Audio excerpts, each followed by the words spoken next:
नमस्कार दोस्तों, study time के यूट्यूब चैनल में आपका स्वागत है।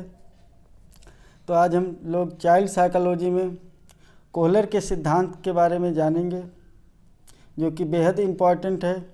इनके सिद्धांत से 1 या 2 नंबर के प्रश्न हर साल परीक्षाओं में पूछे जाते हैं।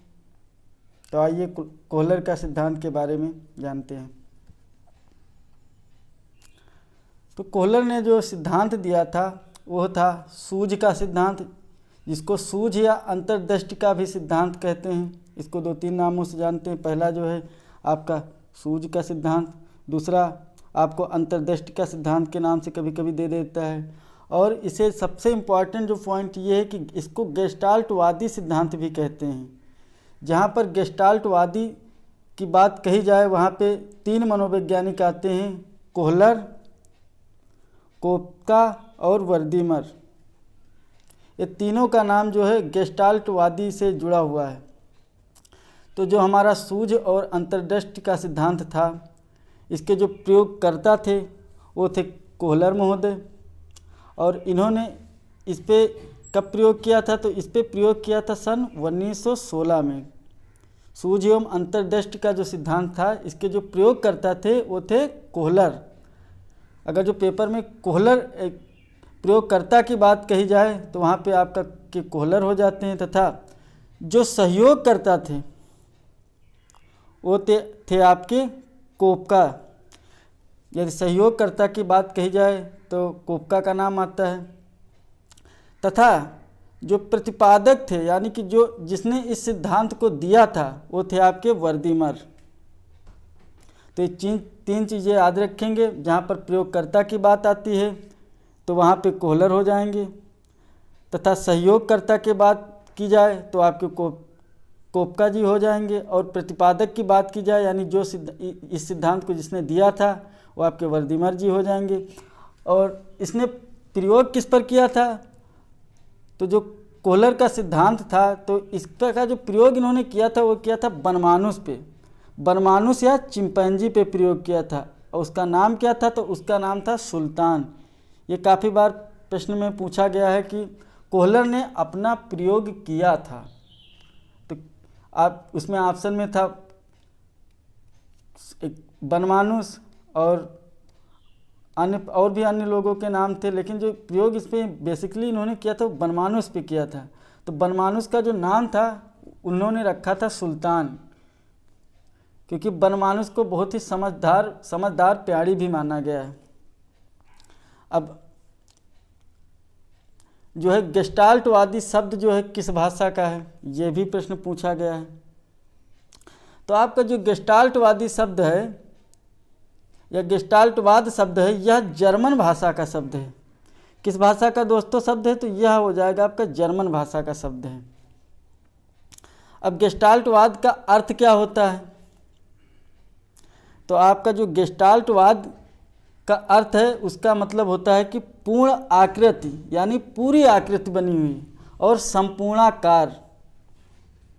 यदि कहे प्रश्न पूछता है पेपर में कि पूर्ण आकृति तथा संपूर्णाकार शब्द का अर्थ है, तो आपका हो जाएगा गेस्टाल्टवादी शब्द का अर्थ है।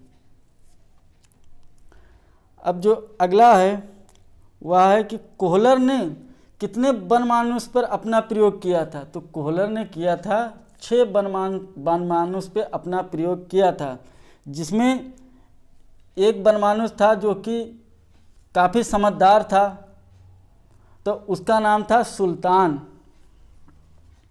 अब कोहलर का जो ये प्रयोग था सूझ एवं अंतर्दृष्टि का, तो इसका जो निष्कर्ष था ये क्या है, इसके बारे में जानेंगे।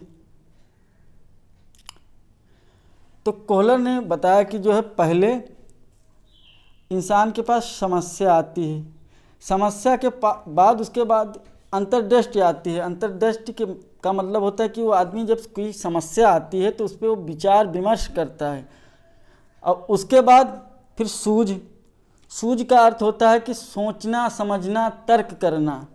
सोचना समझना एवं तर्क करना सूझ है। और उसके बाद जब ये सब चीज़ें हो जाती हैं तब उसकी समस्या का जो है समाधान मिल जाता है, यानी उसका जो है समाधान हो जाता है पूरी तरह से। तो इसको एक बार दोबारा से समझेंगे। पहले समस्या आती है, समस्या के बाद अंतर्दृष्टि आती है, अंतर्दृष्टि के बाद आपका सूझ आता है, सूझ के बाद समाधान आता है। क्योंकि जब समस्या आदमी के पास आएगी तभी उस समस्या का समाधान ढूंढने का प्रयास करेगा। तो यही हमारा सूझ एवं अंतर्दृष्टि का सिद्धांत यही हमें बताता है। अब कुछ महत्वपूर्ण बिंदु हैं इसके बारे में जानेंगे कि इस सिद्धांत से किन किन चीज़ों का विकास हुआ। तो इस सिद्धांत के माध्यम से मानसिक शक्ति का प्रयोग करके किसी भी समस्या का हल किया जा सकता है। यानी कि जो ये सूझ का सिद्धांत था, तो इस सिद्धांत के माध्यम से मानसिक शक्ति यानी अपनी जो है मन में तार्किक तर्क करके चिंतन करके उस समस्या का समाधान हम स्वयं कर सकते हैं। अब अगला जो पॉइंट है वो है इस सिद्धांत के द्वारा समस्या विधि तथा विश्लेषण विधि का जन्म हुआ है। अब पूछे कि किस सिद्धांत के द्वारा समस्या विधि तथा विश्लेषण विधि का जन्म हुआ है, तो वो आपका हो जाएगा कोहलर का सिद्धांत के द्वारा समस्या एवं विश्लेषण विधि का जन्म हुआ है। अब शिक्षा के क्षेत्र में किस सूत्र का जन्म हुआ है इस सिद्धांत के द्वारा, तो आपका हो जाएगा पूर्ण से अंश की ओर। यानी कि जो कोहलर का सिद्धांत था, सूझ का सिद्धांत था, अंतर्दृष्टि का सिद्धांत, इसके द्वारा किस सूत्र का जन्म हुआ, तो इसके द्वारा आपका हुआ था पूर्ण से अंश की ओर सूत्र का जन्म हुआ था।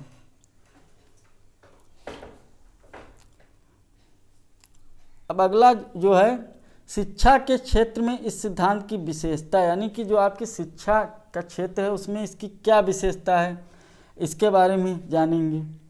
तो सूझ या समझ, सूझ का मतलब होता है समझ। अगर जो पूछे कि सूझ का अर्थ क्या होता है, तो आपका सूझ का अर्थ होता है समझना, किसी चीज़ को समझना, उस पर तर्क करना ही सूझ होता है। तो सूझ या समझ बालक में अचानक आती है।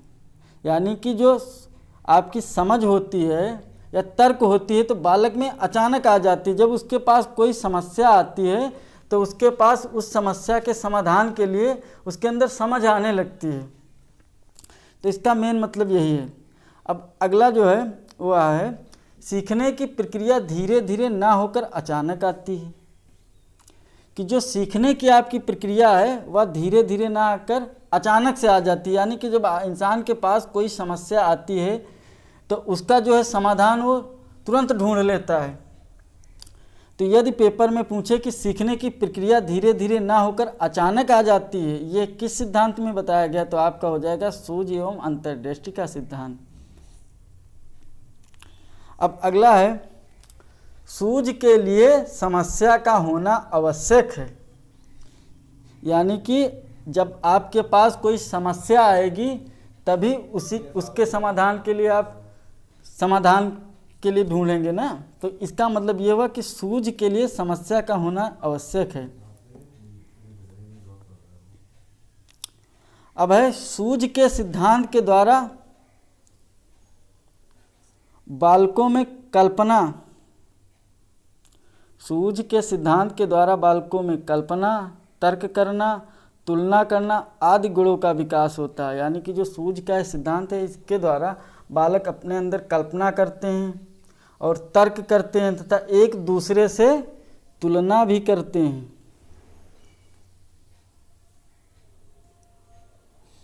तो इस प्रकार से मैंने कोहलर का सूझ एवं अंतर्दृष्टि का सिद्धांत कंप्लीट कर लिया है। तो बहुत बहुत धन्यवाद। यदि आप लोगों को वीडियो अच्छा लगा हो तो कृपया इसे लाइक और सब्सक्राइब कर दें तथा दोस्तों में शेयर कर दें। धन्यवाद।